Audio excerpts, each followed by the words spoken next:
Imagine a Toronto reshaped by the World Wars, a city flooding with newcomers seeking refuge and stability.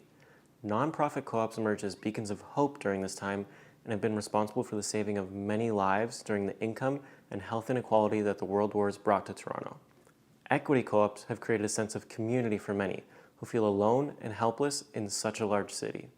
Once considered pillars of our city, it feels like co-ops were forgotten about as we entered the 21st century. Today, I'm going to cover what a co-op is and the difference between equity and nonprofit co-ops. I'm going to uncover their rich history and see if rediscovering their crucial role in our city is one of the many solutions to Toronto's housing crisis. Now, there are two different co-ops, equity and nonprofit. I'll go into detail about both, starting with equity co-ops. When you purchase a unit in a condo, you're buying real property. It's a clear-cut statement of ownership. That specific apartment and a percentage of interest in the common areas like the lobby, mailroom, elevators, and amenities are all yours. With equity co-ops, the entire building is owned by a corporation. Think of it a bit like the stock market. If the building was Apple, buying into an equity co-op would be similar to purchasing shares of Apple stock. You don't own your apartment outright. Instead, you own a predetermined number of shares in the co-op corporation that owns the building. So imagine, ABC Corporation owns a 10-unit building. The corporation has 1,000 shares to allocate, and the share distribution reflects the unit sizes. The building has three 3-bedroom apartments with each one assigned 150 shares. There are 4 2-bedroom apartments at 100 shares each, and 3 1-bedroom apartments at 50 shares each. You find a 3-bed apartment you like, you make an offer, not for the physical space, but for the 150 shares associated with it. Your offer will be conditional upon the board of the co-op approving you as a buyer. They will look at your financials, your employment, and can really request many other pieces of information and documentation. If the condo board thinks you're a good fit for the community and can afford the monthly costs long term, then they'll approve you. Upon acceptance of your offer, instead of a deed and title, you receive a stock certificate indicating your ownership of 150 out of the 1,000 shares. Alongside this, the corporation then issues you a proprietary lease for the unit you'll be living in. This lease is in perpetuity, meaning it has no expiry as long as you adhere to the co-op's rules and obligations. Your maintenance fees will then cover the typical condo expenses, such as building's upkeep and staff, but will also go towards the building's property tax bill.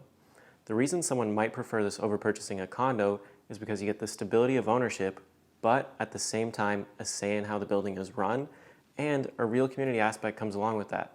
It's referred to as collective governance, and it allows for you to have a voice in decisions from maintenance to community events. And co-ops are all about that tight-knit community, and they're about working together to make your living space better for everyone. Now, Toronto doesn't have many equity co-op buildings, especially when compared to New York. In New York, if you're searching for a condo to buy, the odds of you running into a co-op unit for sale are quite high. Whereas in Toronto, you could live your whole life without really ever knowing they existed. The vast majority of equity co-ops in Toronto are all in the Rosedale Moore Park neighborhood. Now, this is a neighborhood that follows Mount Pleasant Road, north of Rosedale Valley Road, and is spread out on both the east and west side of Mount Pleasant. There are also a few more scattered throughout Forest Hill and the beaches, and then there are one-offs throughout the rest of the city. But the highest density is in the Rosedale Moore Park neighborhood. This is mainly because the neighborhood really has a history of luxurious and exclusive homes, but also a really tight-knit community, and equity co-ops provide exactly that. Exclusivity and a community where everyone knows each other on a first-name basis. The other side to co-ops now is really quite the exact opposite almost. Nonprofit co-ops. Now, nonprofit co-op housing in Toronto has an extensive history that boomed between 1973 and 1995, then died off significantly when we entered the 21st century. The boom between 1973 and 1995 took place because both the federal and provincial government offered funding programs to co-op corporations. The funding went towards helping those corporations cover initial development costs, and a lot of co-ops were on 35-year agreements where they could help the co-ops cover their operating expenses for those 35 years. There were also rent geared to income subsidies.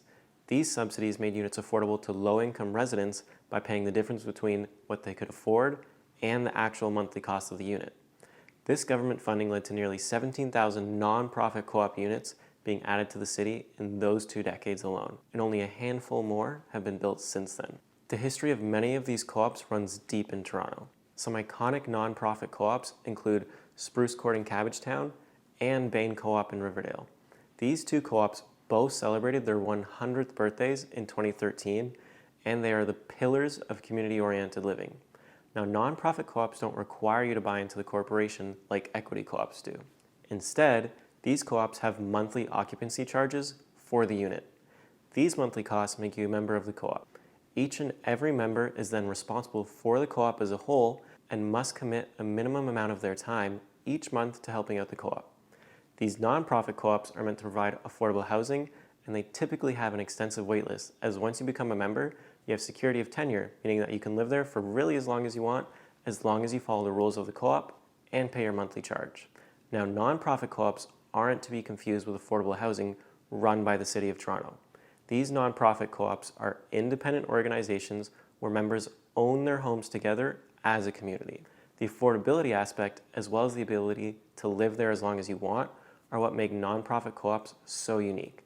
And the longevity of co-ops, such as Spruce Court and Bain Co-op, show that the nonprofit co-op model is extremely successful and may be something that the City of Toronto should revisit while we're working with the provincial and federal government.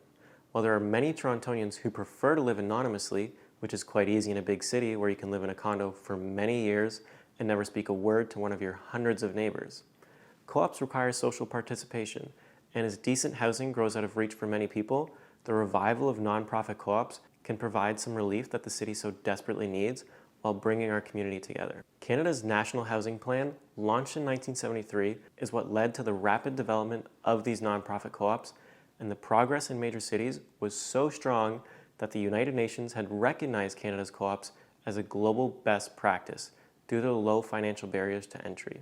This recognition by the UN came just as Canada stopped funding the new construction of co-ops in 1993, and the Ontario government stopped their funding in 1995.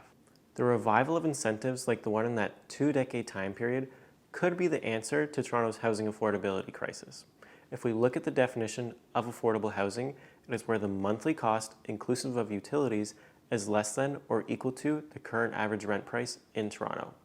If we look at this chart from 2021, you can see the average market rent, and then the affordable rent that the City of Toronto is offering in their affordable housing units. For 2023 numbers, you can increase the market rent amounts by roughly 7% from 2021. Now, the City of Toronto has 7,729 of their own affordable housing units as of Q3 2022.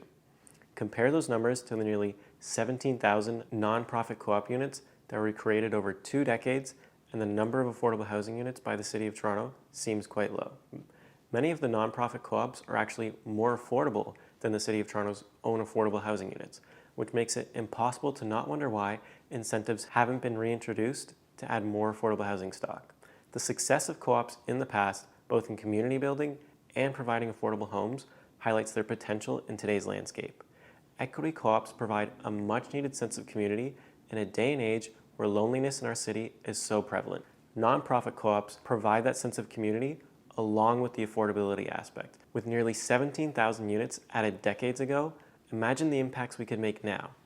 As a realtor, I see the diverse needs of our city's residents, and I believe that a renewed focus on co-ops could provide many benefits.